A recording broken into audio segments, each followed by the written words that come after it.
Hello दोस्तों, स्वागत है आप सभी का यूडीए परिवार में। और आज बेसिकली हमारा टॉपिक है जलवायु परिवर्तन एवं पर्यावरण से संबंधित जो भी चीज़ें हैं जो हमारे पेट के लिए इम्पोर्टेंट हैं, जो भी पेट के लिए वो उसकी क्लास है आज हमारी। ठीक है, तो चलिए सबसे पहले इन चीज़ों को हम देखते हैं और इस पे क्या क्वेश्चन बने वो भी हम देखते हैं। ठीक है, तो सबसे पहले मैं इन टॉपिक को स्टार्ट करने से पहले हमें कितना पढ़ना है कितना छोड़ना है वो मैं यहाँ पे एक चीज़ बताना चाहता हूँ। सबसे पहले मैं एमसीक्यू पे ले जाना चाहता हूँ जो पीवाईक्यू के तौर पे पूछे गए हैं। ठीक है, तो वो चीज़ जाने से पहले ये नीचे जाएंगे तो आपको पीवाईक्यू मिलेंगे, ये लाइक दिस। जैसे पेट यूपी पेट के 2021 के शिफ्ट का एग्जाम का क्वेश्चन है जो 2021 में पूछा है। क्या क्या है देखिए, बोल रहे हैं कि ओजोन परत, जो ओजोन लेयर है हमारी रक्षा किन कारणों से करती है और यह वायुमंडल की किस परत में पाई जाती है, ये क्वेश्चन है आपका 2021 में। ठीक, इसी तरह प्रकाश संश्लेषण की क्रिया द्वारा भोजन बनाने वाले घटकों को पारिस्थितिकी तंत्र में क्या कहा जाता है, ये क्वेश्चन है आपका। इसके अलावा वैश्विक तापमान या ग्लोबल वार्मिंग के लिए मुख्य रूप से क्या जिम्मेदार है, ये आपको पता होना चाहिए। ठीक है, इसके अलावा ओजोन परत की मोटाई मापने में क्या है, क्या यूज किया जाता है, आपको ये भी पता होना चाहिए।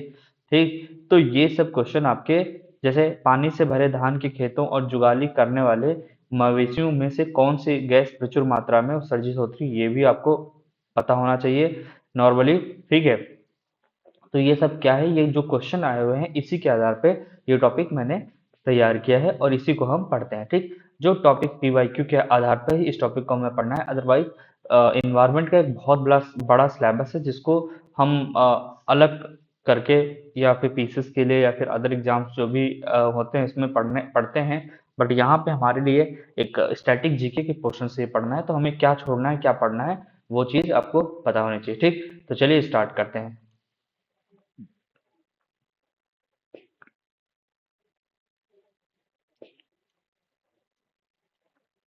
ठीक है, तो चलिए, हाँ स्टार्ट करने से पहले जिन लोगों ने इस चैनल को सब्सक्राइब नहीं किया, शेयर नहीं किया, ज़्यादा से ज़्यादा सब्सक्राइब और शेयर करें। ठीक है, और ये आपका चैनल है, जितना आप इसको आगे लेके जाएंगे उतना ही आप सभी लोगों को उसका फ़ायदा ज़रूर मिलेगा। ठीक है, चलिए स्टार्ट करते हैं। सबसे पहले हम ये देखते हैं कि भैया पर्यावरण है क्या। पर्यावरण को अगर मैं समझूँ तो पर्यावरण क्या है,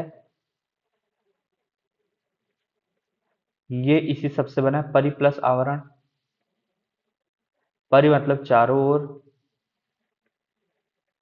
प्लस ढका हुआ, आवरण मतलब ढका हुआ। चारों ओर से जो चीजें ढकी हुई हैं उसी को पर्यावरण कहते हैं। और उसमें क्या क्या चीजें शामिल हैं, उसमें अगर पर्यावरण के घटकों में जाएंगे तो हम देखते हैं कि भैया ये दो घटकों से मिलकर बना होता है। कौन सा, जैविक घटक और अजैविक घटक। जैविक यानी बायोटिक कंपोनेंट्स, बायोटिक कंपोनेंट्स, और दूसरा एबायोटिक कंपोनेंट्स। ये चीजें हमें पता होनी चाहिए। ठीक, जैविक और अजैविक। जैविक में यानी जो जीवित हैं, जीवित में क्या क्या है, जैसे सभी जीवित जीव, जैसे पौधे हो गए, पशु हो गया, मनुष्य हो गए और सूक्ष्म जीव। ठीक है, इसमें पौधे आपको पता है कि उत्पादक का काम करते हैं, उत्पादक करते हैं। पशु और मनुष्य क्या करते हैं, उपभोग करते हैं उसका। और सूक्ष्म जीव उसको समाप्त करते हैं। यही तो हो गया। कोई भी चीज, अगर हमारे खेतों में कोई चीज उग रही है या फिर कोई भी चीज, हरी सब्जियां हैं, ये क्या है, पौधे क्या है, उत्पादक का काम करते हैं, वो उत्पादन करते हैं। उसका उपभोग कौन कर रहा है, पशु और मनुष्य कर रहे हैं। और सूक्ष्म जीव क्या कर रहे हैं, उसको नष्ट करने का काम कर रहे हैं या फिर डिकम्पोज करने का काम कर रहे हैं। ठीक हो गया। उसके अजैविक घटक में आपको पता है कि निर्जीव तत्व जैसे प्रकाश, तापमान, जल, वायु, मृदा और खनिज, ये सब क्या है, अजैविक घटक है जो पर्यावरण को बनाने का कार्य करते हैं। तो हमने दोनों चीज देख लिया, पर्यावरण क्या है, पर्यावरण के घटक क्या है, पर्यावरण किससे बना मिलके, तो ये सब चीजें एक एनवायरनमेंट बनाता है। ठीक हो गया। उसके बाद एक और टॉपिक आता है, पारिस्थितिकी तंत्र क्या है। पारिस्थितिकी तंत्र, इकोसिस्टम क्या है। और इकोसिस्टम का सबसे नाम, ये जो इकोसिस्टम नाम आया है, ये सबसे पहले किसने यूज किया था, एजी टांसले ने 1935 में इस शब्द का प्रयोग किया था। क्या, एजी टांसले ने इकोसिस्टम का प्रयोग किया था, इको किया था। पारिस्थितिकी जो इकोलॉजी शब्द का प्रयोग अर्नेस्ट हैकल, अगर पारिस्थितिकी शब्द कहा जाए कि भैया पारिस्थितिकी तंत्र नहीं, अगर सिर्फ पारिस्थितिकी शब्द का प्रयोग अगर आ जाए तो अर्नेस्ट हैकल द्वारा इसका प्रयोग किया गया है। क्या है, पारिस्थितिकी, इकोलॉजी। आपने इंग्लिश में ये सब नाम सुना होगा। इकोलॉजी शब्द का प्रयोग अर्नेस्ट हैकल ने, और इकोसिस्टम, ठीक, इकोलॉजी और इकोसिस्टम का प्रयोग एजी टास्ले ने किया है। अब क्या होता है देखिए, तीसरा एक और शब्द है ऊर्जा का प्रवाह। ऊर्जा का प्रवाह कैसे होता है? पारिस्थितिकी तंत्र में ऊर्जा का प्रवाह हमेशा एक दिशा में होता है, ठीक है, ऐसे एक दिशा में होता है। और ऊर्जा का मुख्य स्रोत क्या है? सूर्य है। ऊर्जा का मुख्य स्रोत क्या है? सूर्य है। तो आपको पता होना चाहिए कि ऊर्जा का प्रवाह एक ही दिशा में होता है। ऐसा नहीं कि कहीं पे ये ऐसे दिखेगा फिर ऐसे नहीं। जब भी इसकी पेयरिंग हम इन्वायरमेंट में पढ़ते हैं, ऐसे ही ऐसे नहीं बनेगा, सीधे एक दिशा में ही जाएगा, ठीक। और एक 10% का नियम क्या है?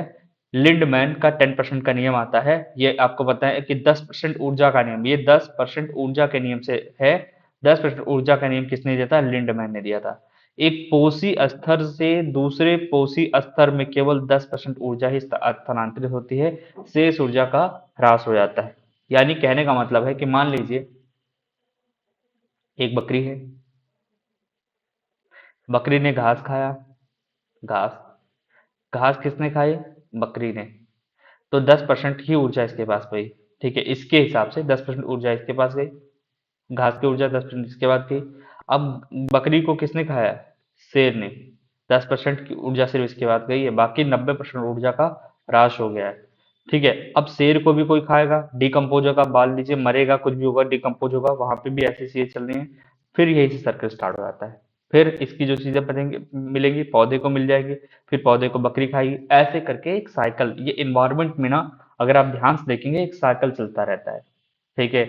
कोई जीव है, पहले छोटा हुआ, फिर उसके बाद बड़ा होगा, बड़े होने के बाद फिर क्या हो जाएगा? आगे जाएगा, वृद्धावस्था होगी, फिर मृत्यु अवस्था को प्राप्त होगा, फिर से उसके शरीर का क्षय हो जाएगा मिट्टी में, फिर मिट्टी में फिर से वो चीजें सूक्ष्म पोषक तत्वों के रूप में फिर से पौधे को मिलेंगी, फिर पौधा तैयार होगा, फिर जीव में जाएगा, ऐसे करके साइकिल चलता रहता है, ठीक। लेकिन आपको इतना पता होना चाहिए कि 10% ही ऊर्जा ट्रांसफर हो पाती है एक जीव से, या ऐसे बोलते हैं एक पोषी स्तर से दूसरे पोषी स्तर में सिर्फ 10% ही ऊर्जा ट्रांसफर हो पाती है। इतना क्लियर हो गया आप लोगों का? चलिए, तो ये बेसिक है हमारा। अभी हम इसको ऐसे ही पढ़ रहे हैं, जो हमारे एग्जाम पॉइंट ऑफ व्यू से है, वो सब चीजें मैं आपको बता रहा हूँ, ठीक हो गया। चलिए आगे बढ़ते हैं। उसके बाद बायोडाइवर्सिटी शब्द आया। बायोडाइवर्सिटी के अंतर्गत हम जैव विविधता जो होती है, जीवों की विविधता, बायोडाइवर्सिटी का मतलब होता है जीवों की विविधता। जैसे आप एक देखेंगे कि एक जंगल है कोई, उस जंगल में कई सारे जीव रहते हैं, आपको पता है जीव, जैव विविधता का मतलब यही है। मान लीजिए कि कोई भी एक जंगल हो गया, एक मैं नाम ले लेता हूँ कहीं भी, ठीक है, लखीमपुर खीरी का जंगल है, दुधवा नेशनल पार्क। तो क्या वहां पे सिर्फ बाघ ही पाए जाएंगे?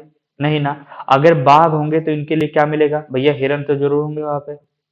हिरन होंगे तो उसके लिए क्या होंगे? घास जरूर होंगे। साथ ही साथ बाघ को खाने के लिए और भी चीजें होती है, जैसे खरगोश हो सकते हैं।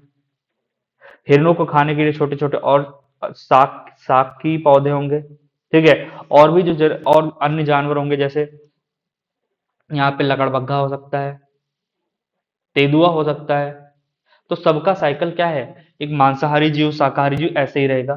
तो एक एक क्षेत्र है और उसमें जीवों की विविधता है अलग अलग, ठीक है। क्या है? इसमें कई सारे जीव, तो हॉटस्पॉट। और क्या होता है कि अगर मैं भारत की बात करूं तो हॉटस्पॉट क्षेत्र क्या होता है कि जहां पे एक मतलब व्यापक क्षेत्र में, व्यापक मतलब एक स्पेसिफिक हो, और एक व्यापक उसका उस जैव विविधता का स्तर काफी व्यापक हो। अगर जैसे हिमालय की अगर मैं बात करूं भैया, हिमालय को अगर काट दिया जाए, सॉरी, अगर हिमालय को समाप्त कर दिया जाए तो बहुत सारी चीजें समाप्त हो सकती हैं, ठीक है। ऐसे ही अगर पश्चिमी घाट है, पश्चिमी घाट में ऐसे ऐसे जीव हैं जो कि वहीं पे पाए जाते हैं और कहीं पूरे विश्व में नहीं मिलते हैं, ठीक है। ऐसे पूर्वी हिमालय में भी ऐसे जीव मिलते हैं जो और कहीं नहीं मिलेंगे। तो ये क्या है? एक प्रकार का हॉटस्पॉट क्षेत्र है कि भैया यहीं पे ये चीज मिलेगी, बाकी और कहीं पे भी नहीं मिलेंगी, ठीक। जैव विविधता, जैव विविधता का मतलब होता है जीवों की विविधता से, ठीक। तो भारत में 4 हॉटस्पॉट क्षेत्र है, और बहुत संवेदनशील क्षेत्र हैं, जैसे पूर्वी हिमालय, ईस्टर्न हिमालय हो गया, पश्चिमी घाट हो गया, इंडो बर्मा क्षेत्र हो गया, जो भारत का ये वाला इलाका है। ऐसे अगर मैं बात करूँ, ये वाला, ये बांग्लादेश, ये वाला हिस्सा इंडो बर्मा, और ये सिर्फ इंडिया तक सीमित नहीं है, म्यांमार से लेके इधर आगे तक भी, थाईलैंड, ये म्यांमार इधर, और नीचे आगे सुंडालैंड तक गया है आपका, ठीक है, इंडो बर्मा क्षेत्र, और दूसरा सुंडालैंड। सुंडालैंड का मतलब होता है कि नीचे वाला अंडमान निकोबार द्वीप समूह और इधर पाक की खाड़ी वगैरह इधर लेते हुए बहुत दूरी तक ये क्षेत्र विस्तृत है। तो भारत में 4 हॉटस्पॉट क्षेत्र है जैव विविधता से। आपको याद होना चाहिए भैया, बिल्कुल रट जाना चाहिए। नॉर्थ साउथ ईस्ट वेस्ट में क्या याद होना चाहिए आपको, देख क्या याद होना चाहिए, ये चीजें आपको पता होनी चाहिए। जैसे इधर पे आपका पश्चिमी घाट हो गया, इधर आपका पूर्वी हिमालय हो गया, और इधर आपका सुंडालैंड हो गया, और ये सुंडालैंड इधर है, और ये इंडो बर्मा क्षेत्र हो गया। 4 भारत में 4 हॉटस्पॉट क्षेत्र हैं आपके जीवों के लिए। जैव विविधता की दृष्टि से 4 हॉटस्पॉट क्षेत्र है, आपको पता होना चाहिए इतना। ठीक हो गया। उसके बाद हम आते हैं भैया, अब देखो जैव विविधता का संरक्षण कैसे होगा, कैसे संरक्षण, इन इन सीटू, जीवों को उनके स्थान में ही, उनके प्राकृतिक आवास में संरक्षित कर दो। जैसे क्या मतलब हुआ, इन सीटू का मतलब होता है कि जीवों को उनके प्राकृतिक आवास में संरक्षित करना। जैसे राष्ट्रीय उद्यान, वन्य जीव अभ्यारण्य, बायोस्फीयर रिजर्व, ये क्या होते हैं।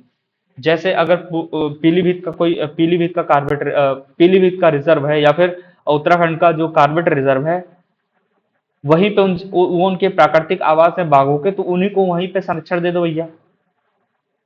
अब ऐसा थोड़ी है कि मैं वहां से बाघों को निकाल के कार्बेट नेशनल पार्क से कहीं और ले जा रहा हूँ। इन सीटू का मतलब उनके जहां वो जीव रह रहे हैं उनके हिसाब से इन्वायरमेंट बना हुआ, चाहे कोई भी, चाहे वो हाथियों का क्षेत्र है, चाहे वो बाघों का क्षेत्र है, चाहे तेंदुआ का। अब जैसे आपको एक नाम सुना होगा, गिर नेशनल पार्क है, कहाँ है, गुजरात में है। और क्या है यहाँ पे, शेरों के लिए प्रसिद्ध है। एशियाई बब्बर शेर सिर्फ इंडिया में ही मिलते हैं। तो भैया गिर फेमस किस लिए, शेरों के लिए फेमस है। अब इन शेरों को उठा के मैं बोल दूं कि नहीं भैया इसको कार्बेट नेशनल पार्क ले चलो, तो क्या यहाँ पे सरवाइव कर पाएंगे। हो सकता है आ जाए 2-4 दिन 10 दिन रहें, उनके इन्वायरमेंट इनको उस हिसाब से ना मिले और उनकी डेथ हो जाए। तो भैया वही कह रहे हैं कि जीवों को उनके प्राकृतिक आवास में संरक्षित कर दिया जाए। जैसे राष्ट्रीय उद्यान में, ये भी राष्ट्रीय उद्यान क्या है, अब राष्ट्रीय उद्यान अलग से कुछ थोड़ी बनता है, एक बहुत बड़ा जंगल है उसको राष्ट्रीय उद्यान घोषित कर दिया गया सरकार द्वारा। वन्य जीव अभ्यारण्य बना दिया गया, बायोस्फीयर रिजर्व बना दिया गया। इसमें भी क्या होता है कि जो नेशनल पार्क होता है उसमें भी कोर इलाका होता है, कोर जोन होता है। यहाँ पे किसी भी तरह के कंस्ट्रक्शन और किसी भी तरह का निर्माण बिल्कुल क्या है, रोक है। यहाँ पे आप जा भी नहीं सकते हैं। बहुत इमरजेंसी में अगर चीजें होती हैं, साइंटिफिक और यानी उसके लिए वैज्ञानिक उसके लिए जाते हैं, वो भी उनके लिए। ठीक है, इन वाले क्षेत्रों में आदमी आ तो जा सकते हैं, लेकिन कुछ कंस्ट्रक्शन यहाँ पे भी नहीं कर सकते, कभी कभार आ जा सकते हैं। ठीक है, और आपने देखा होगा जो सफारी करवाते हैं लोग, ये बाहर बाहर ले आकर घुमा के छोड़ देते हैं आपको, हो गई सफारी आपकी। कोर जोन में कोई जाता नहीं, अलाउ ही नहीं है, तो जाए कहाँ से। जंगल सफारी कराते हैं, जंगल सफारी बाहर बाहर होती है भाई, ये भी ध्यान रखना। तो जो लोग जाने की तैयारी कर रहे हैं, पैसे वेस्ट हैं। अब बाहर कभी गलती से बाघ या शेर जो भी घूमते हुए दिख गया तो ठीक है, बट ऐसा कुछ नहीं होता है कि वो आपको कोर जोन में कभी नहीं ले जाएंगे। ठीक है, कोर जोन छोड़ो, आपको आउटर लाइन में भी बहुत मुश्किल, थोड़ा बहुत जंगल में घुमा देते हैं, बस बात खत्म। कोर जोन में ले जाना अलाउ नहीं है। ठीक हो गया इतना। और एक्स एक्स क्या है, वाह स्थान है। अब मान लीजिए कि कहीं पे ऐसा है, ऐसा कोई जंगल है या फिर कोई भी ऐसा क्षेत्र जहाँ पे उस जीव की, तो पहले तो बहुत थे, अब वो क्या हो रहे हैं, विलुप्त हो गए, विलुप्त हो रहे हैं धीरे धीरे, बिल्कुल खत्म होने वाले हैं। तो उनको हम प्राकृतिक आवास से दूर ले जाएंगे, कृत्रिम रूप से संरक्षित करना। जैसे चिड़ियाघर में, बॉटनिकल गार्डन में, जीन बैंक और सीड बैंक। ठीक है, जीन बैंक में ऐसे बहुत सारे ऐसे जानवर हैं जिनकी जनसंख्या बहुत कम है। आप एग्जाम्पल के तौर पर आप देख सकते हैं कि आप कोई भी मतलब ऐसे कोई एग्जाम्पल बताइए जो उनके स्थान से हटाकर उनको संरक्षित किया गया है। एक्स टू के एग्जाम्पल आप बताइए। चलिए, तो एग्जाम्पल मैं आपको बताता हूँ, एग्जाम्पल में क्या क्या चीजें हैं। जैसे आप एग्जाम्पल में देखेंगे भैया, घड़ियाल। ठीक है, घड़ियाल का क्या हो रहा है, एक्स बाह्य स्थान पे उनको कृत्रिम आवास बना करके, इसका सबसे अच्छा एग्जाम्पल है कुकरैल वन। आपने नाम सुना होगा, कुकरैल वन कहाँ है, लखनऊ में। जब कुकरैल लखनऊ में है तो यहाँ पे क्या हो रहा है कि यहाँ पर घड़ियालों के लिए इनकी जनसंख्या बढ़ा करके, ठीक है, यहीं पे इनको रखा जा रहा है। इनकी जब जनसंख्या बढ़ा करके फिर उस स्थान पे ले आकर छोड़ना जहां पे पहले वो रहते थे। ऐसे ही एक और एग्जाम्पल के तौर पे आप देखते हैं पिग्मी। क्या है, पिग्मी हॉग। ये एक सुअर है, सुअर की सबसे छोटी प्रजाति है। ठीक है, दुनिया का सबसे छोटा जंगली सुअर, जिसे असम में, अगर मैं बात करूं असम में इसको कैप्टिव ब्रीडिंग के जरिए इसको इसकी जनसंख्या बढ़ा करके फिर इसको छोड़ा गया। ठीक है, गिद्ध, आप बेहतरीन एग्जाम्पल में गिद्ध, आपने नाम सुना होगा गिद्धों के लिए प्रजनन के महाराजगंज यूपी। क्या हो रहा है, इनका भी एक्स सीटू संरक्षण किया जा रहा है। ठीक है, और कुछ ऐसे ही कुछ हो सकते हैं कि रेयर रेयर फिश हो, मछलियां हो जो समुद्र से उनकी जनसंख्या खत्म हो रही है, उनको भी अपने प्राकृतिक आवास में उसकी जनसंख्या बढ़ा करके फिर से उसको वहां पे ले जाना। क्यों हो रहा है, क्योंकि भैया एक प्रकार से ये इन्वायरमेंट को संतुलित करने का कार्य करते हैं, तो इनके लिए कुछ ना कुछ तो करना चाहिए। ठीक है, इसके अलावा एक और अगर मैं एग्जांपल दूं तो मणिपुर का एक थामिन मृग है, थामिन मृग है यानी हिरन है, मृग, असम में इनकी भी जनसंख्या काफी दुर्लभ हिरण है ये, इनके लिए भी कुछ किया जा रहा है। तो ऐसे बहुत सारे आपको मिल जाएंगे, ये अपने इंडिया के एग्जाम्पल है, ऐसे वैश्विक स्तर पर भी बहुत सारे हैं। ब्लैक फुट फेरड है, अरेबियन ऑरिक्स है, ठीक है, प्रजेवालसी का घोड़ा, ये सब आपको याद नहीं रखना ना, मैं एग्जाम्पल बता रहा हूँ भैया क्यों करते हैं, क्यों उनकी प्रजाति अगर में दिक्कत में है, प्रजातियां उनकी दिक्कत में है, तो भैया उसके लिए कृत्रिम आवास बनाएंगे, उनकी जनसंख्या बढ़ाएंगे और फिर वहां पे ले आकर छोड़ देंगे जहां से वो रहते हैं। यही तो होता है ना। अरे एग्जाम्पल, एक और बेहतरीन एग्जाम्पल अगर मैं बताऊं कि भैया बताओ, एक नॉर्मल आप बीमार होते हो तो आप नॉर्मल छोटे छोटे हॉस्पिटल में ऐसे करके एडमिट होके बिना एडमिट के आप भाई गए, 1 घंटे में दवाई लेके आ गए और ठीक हो गए। क्या हो रहा है, ठीक हो गए फिर घर आ गए रहने लगे, मतलब गए और लेके आ गए रहने लगे, यही तो हो रहा है। और अगर आप सीरियस ज्यादा हो जाओ तो क्या होगा, आपको हॉस्पिटलाइज करना पड़ेगा, 4, 10, 15, 20, 1 महीने के बाद ठीक होके फिर घर गए, तो आप ठीक होने के बाद जा रहे हो ना।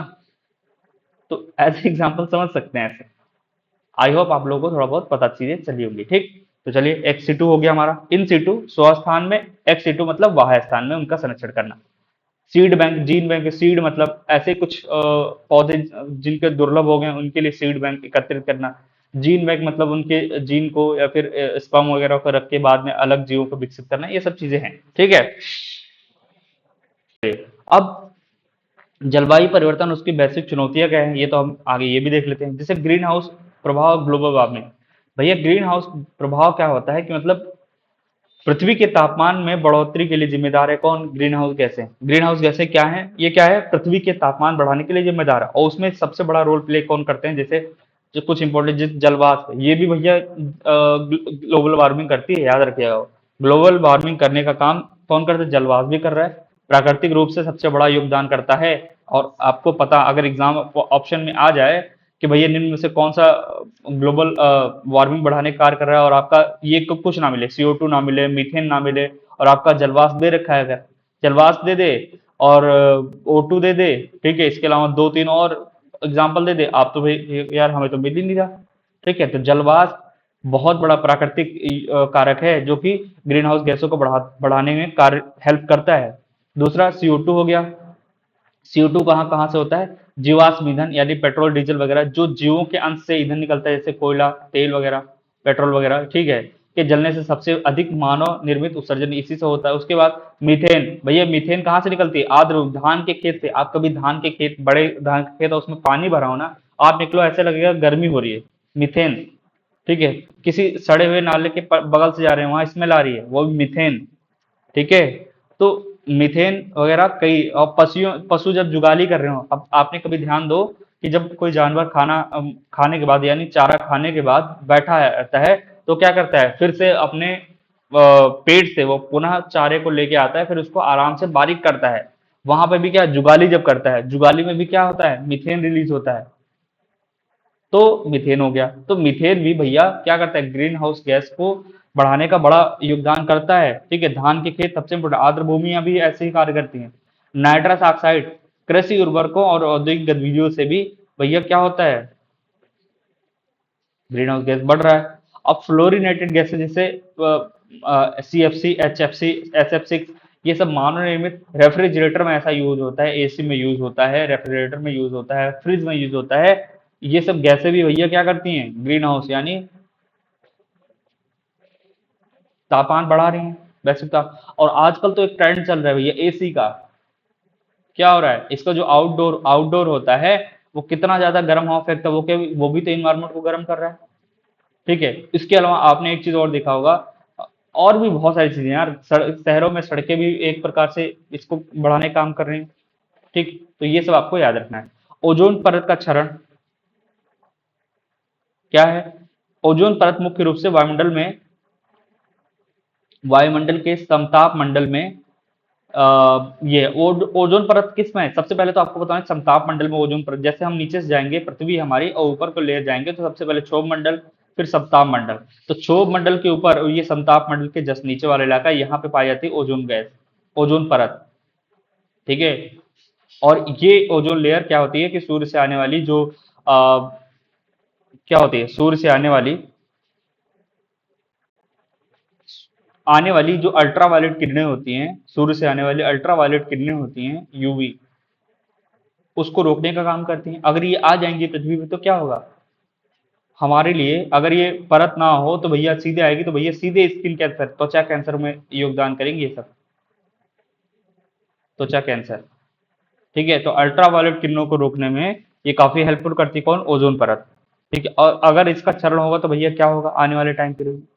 ठीक है, तो यह सूर्य की हानिकारक परावैंगनी किरणों को पृथ्वी पर आने से रोकती हैं। और इसका मुख्य कारण, अब इसको क्षय करने का मुख्य कारण क्या है कि जो सीएफसी क्लोरोफ्लोरोकार्बन गैस है, हेलोन्स हैं और कार्बन टेट्राक्लोराइड जैसे रसायन हैं जो इसके क्षय का कार्य कर रहे हैं, तो आपको ये याद होना चाहिए। और ओजोन परत की मोटाई डबसन में मापते हैं, किसमें? डबसन, याद रखिएगा, डबसन यूनिट है इसको मापने की। इतनी सारी चीजें आपको सब ये एग्जाम पॉइंट ऑफ व्यू से हैं, इसलिए इसको मैं करा रहा हूँ।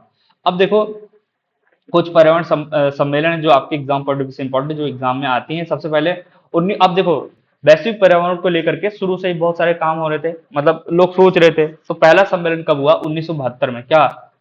1972 स्टॉकहोम सम्मेलन, स्टॉकहोम कन्वेंशन हुआ।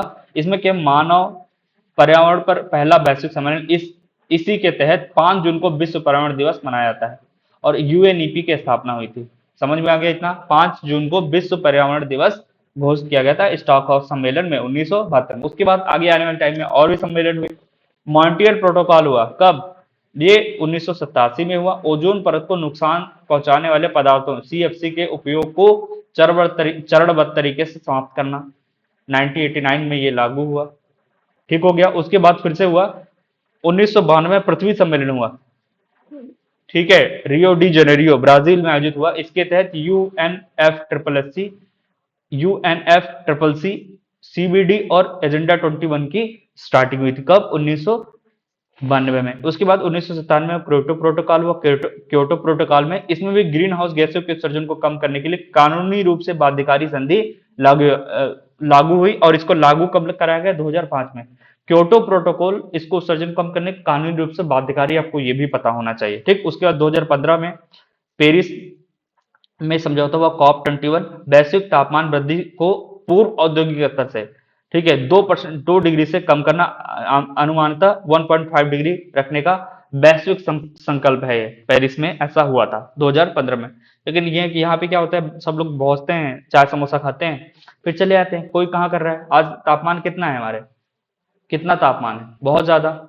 एक नॉर्मल क्षेत्र में भी क्या हो रहा है, यूपी या फिर उत्तर भारत में जहां जाएंगे, जहां पे पारा आजकल 48 49 50 तक टच कर जा रहा है, तो प्रॉब्लम है कि नहीं है? ठीक है, तो ये सब सिर्फ ऑर्गेनाइजेशन एक चाय समोसा पार्टी के लिए बने हुए हैं, मुझे ऐसा लगता है।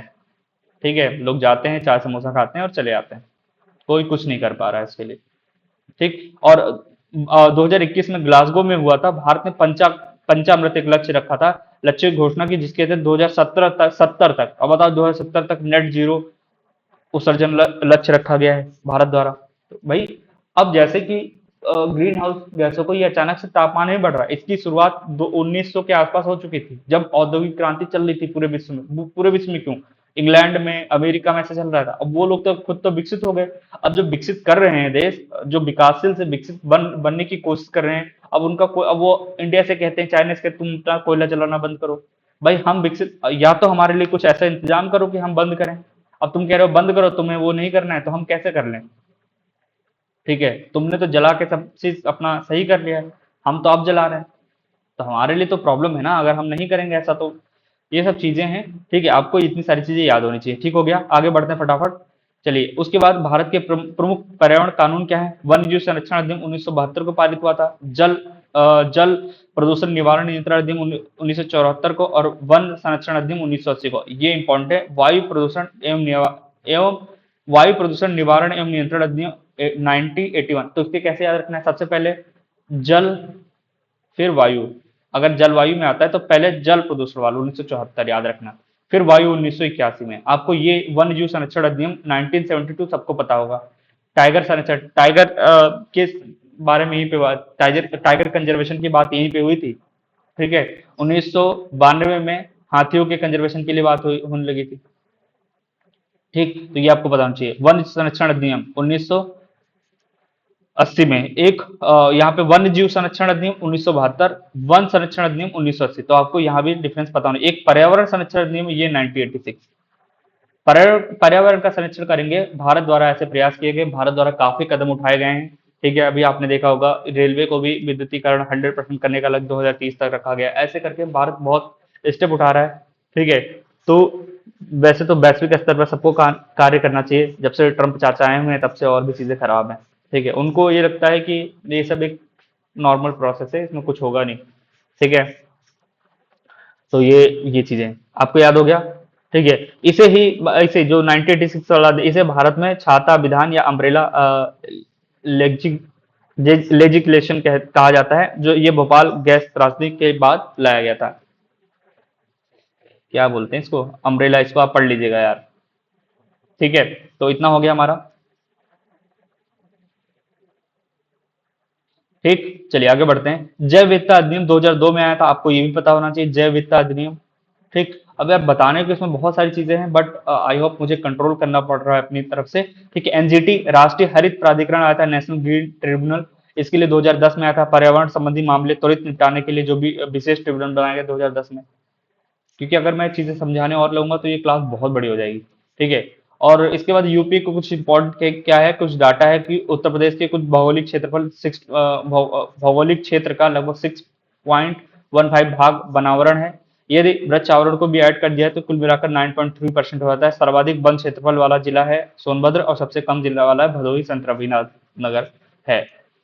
अब कुछ संरक्षित क्षेत्र देख लो यूपी के, क्या है? सबसे लखीमपुर खीरी जिला की स्थापना, लखीमपुर खीरी जिला की स्थापना 1970, और यह बाघों के लिए और बारहसिंगा के लिए प्रसिद्ध है। आपको ये पता होना चाहिए। प्रमुख टाइगर रिजर्व, अगर मैं यूपी की बात करूँ, दुधवा टाइगर रिजर्व आपका लखीमपुर खीरी में है, बहराइच, लखीमपुर खीरी। अमानगढ़, अमानगढ़ टाइगर रिजर्व आपका बिजनौर के कार्बेट का बफर जोन है। जैसे ये जो बिजनौर और यहाँ पे कार्बेट है, रामनगर वाला क्षेत्र है कार्बेट का, तो बीच में ना बफर जोन है, तो ये बफर जोन है basically Amangarh. Amangarh tiger reserve Bijnor Corbett का एक बफर जोन है, कि यहाँ तक बाघ वाघ घूमने आते हैं, तो भैया इसको भी डाल दे इसमें। पीलीभीत टाइगर रिजर्व पीलीभीत में, और रानीपुर टाइगर रिजर्व चित्रकूट में। यह भारत का 53वां टाइगर रिजर्व और यूपी का चौथा टाइगर रिजर्व बना है। तो यूपी में 4 टाइगर रिजर्व आपके हो गए। ठीक हो गया। उसके बाद पक्षी अभ्यारण्य की अगर मैं बात करूँ तो पक्षी अभ्यारण्य नवाब पक्षी अभ्यारण्य, नवाब साहब उन्नाव में रहते हैं। ठीक है, इसका नाम सही अब शहीद चंद्रशेखर आजाद पक्षी अभ्यारण्य के नाम से जाना गया। समसपुर पक्षी अभ्यारण्य रायबरेली में, समसपुर। ठीक है, ओखला आपका गाजियाबाद में है, और सांडी आपका हरदोई में है। तो इतने आपको पक्षी अभ्यारण्य याद होने चाहिए। उत्तर प्रदेश के रामसर स्थल, जो कि एग्जाम के लिए इंपॉर्टेंट है, कि जैसे ऊपरी गंगा नदी जो है ब्रज घाट से नरोरा खिंचाव, यूपी का पहला रामसर स्थल हुआ था। ठीक, उसके बाद नवाबगंज उन्नाव में है, सांडी पक्षी अभ्यारण्य हरदोई में है। ये सब आपके क्या है? ये क्या है आपके? ये सब आपके रामसर स्थल में भी शामिल हैं। समसपुर ये आपका रायबरेली में है। समन मैनपुरी में, मन है तो मैनपुरी, मन है तो मैनपुरी। समस है रायबरेली में। पार्वती अर्गा गोंडा में है। सरसवी नावर झील इटावा में। सूर सरोवर झील या कीथम झील आगरा। हैदरपुर आर्द्रभूमि ये बिजनौर में, और बकीरा वन्यजीव अभ्यारण्य संत कबीर नगर में। अब सबसे इंपॉर्टेंट क्या है, कुछ तिथियां इंपॉर्टेंट है। जैसे 2 फरवरी को आर्द्रभूमि दिवस मनाया जाता है। 21 मार्च है विश्व वानिकी दिवस, 21 मार्च। 22 मार्च को विश्व जल दिवस, और 22 अप्रैल को पृथ्वी दिवस। 22 मई अंतर्राष्ट्रीय जैव विविधता दिवस, और 5 जून को विश्व पर्यावरण दिवस, और 16 सितंबर को विश्व ओजोन दिवस। ये सब आपको याद होना चाहिए। जो इन्वायरमेंट से संबंधित कुछ डेट्स हैं वो आपको पता होना चाहिए। पंचमरत लक्ष्य मैंने आपको बताया था कि भैया भारत ने जलवायु परिवर्तन से निपटने के लिए वैश्विक मंच पर 5 बड़े संकल्प किए थे। कौन से भैया? मोदी जी का आया था 2021 में ग्लासगो में, ग्लासगो इंग्लैंड में जब हुआ था। ये क्या हुआ था भैया? 2070 तक नेट जीरो करेंगे हम, 5 लक्ष्य दिए थे। ठीक, गैर जीवाश्म ईंधन ऊर्जा क्षमता 2030 तक अपनी गैर जीवाश्म ईंधन आधारित ऊर्जा को हम 500 गीगावाट तक बहुत बढ़ाएंगे। नवीकरणीय ऊर्जा हिस्सेदारी 2030 तक भारत अपनी कुल ऊर्जा आवश्यकताओं का 50% नवीकरणीय ऊर्जा से पूरा करेगा। और कार्बन उत्सर्जन में कमी अब से लेकर 2030 तक के कुल अनुमानित कार्बन उत्सर्जन में 1 बिलियन टन की कटौती करेगा। कार्बन तीव्रता क्या होती है, 2030 तक अपनी अर्थव्यवस्था की कार्बन तीव्रता को 2005 के स्तर से 45% से कम करना है ये। ठीक है, उसके बाद कुछ वैश्विक ये आपको नहीं करना है, ये सब इंपॉर्टेंट नहीं है कुछ खास। ठीक है, ये छोड़ देना है। ठीक, ओके, ये हैं आपके, ये इतना टॉपिक आपके लिए इंपॉर्टेंट है, मिशन लाइफ, ये सब करंट से रिलेटेड है, आप इसको पढ़ लीजिएगा। हाँ, ये 2-3 टॉपिक और बताता हूँ मैं यहाँ पे। जैसे एक इकोटोन क्या होता है, इकोटोन के इसलिए दो अलग अलग पारिस्थितिक प्रणालियों जैसे दलदल और जंगल के बीच का संक्रमणकालीन क्षेत्र। मान लीजिए दलदल है और यहाँ पे बगल में जंगल है, तो ये बीच वाला जो क्षेत्र होगा यहाँ पे इन दोनों के गुण पाए जाएंगे कि हल्का दलदल होगा, हल्का जंगल होगा, तो ये इकोटोन ऐसे क्षेत्र क्या होते हैं। ये मैं सिर्फ एग्जाम्पल बता रहा हूँ, ये ऐसे कोई भी दो क्षेत्र हो सकते हैं। ठीक है, तो ये इकोटोन क्षेत्र होते हैं, यहाँ जैव विविधता बहुत अधिक होती है कि जंगल वाले भी यहाँ घूम के आ रहे हैं और दलदल वाले भी यहाँ आ रहे हैं, या पानी वाले, ऐसे बोल सकते हैं हम। ठीक, बायोम क्या होते हैं कि पौधे और जानवरों का एक बड़ा वैश्विक समुदाय जो एक विशिष्ट जलवायु क्षेत्र में रहता है, बायोम कहलाता है। जैसे टुंड्रा बायोम, टैगा बायोम, उष्णकटिबंधीय, इसका मतलब है कि पौधे और जानवरों का एक वैश्विक बड़ा समुदाय जो एक विशिष्ट जलवायु क्षेत्र में, एक विशेष विशेष क्षेत्र में रहता है। टुंड्रा बायोम, टैगा, उष्णकटिबंधीय, वर्षावन, ये वगैरह ऐसे वाले क्षेत्र में। उसके बाद बायो मैग्निफिकेशन क्या है भैया, खाद्य श्रृंखला में ऊपर जाने पर गैर बायोडिग्रेडेबल प्रदूषकों जैसे डीडीटी, भारी धातुएं और मरकरी की का सांद्रता की मात्रा का लगातार बढ़ते जाना ही बायो मैग्निफिकेशन कहा जाता है। ठीक, तो ये आपको पढ़ना है बस, बाकी चीजें आपने मैंने आप लोगों को क्वेश्चन दिखा दी कि भैया इस टाइप से क्वेश्चन आए थे, इतना पढ़ लेंगे तो आपका शायद काम हो जाएगा। ठीक है, आज के लिए इतना ही, थैंक यू सो मच, जय हिंद, जय भारत। और हाँ, एक चीज और मैं बताना भूल गया, आज 15 अगस्त है, तो आप लोगों को बहुत बहुत ढेर ढेर ढेर सारी स्वतंत्रता दिवस की बधाइयां। ठीक है, और इसी तरह आप लोग अपने मुकाम में आगे बढ़ते जाइए, ये हम सबकी शुभकामनाएं हैं। ठीक है, बस लड्डू नहीं मिल पाए इसका दुख रहेगा मुझे। ठीक है, थैंक यू सो मच।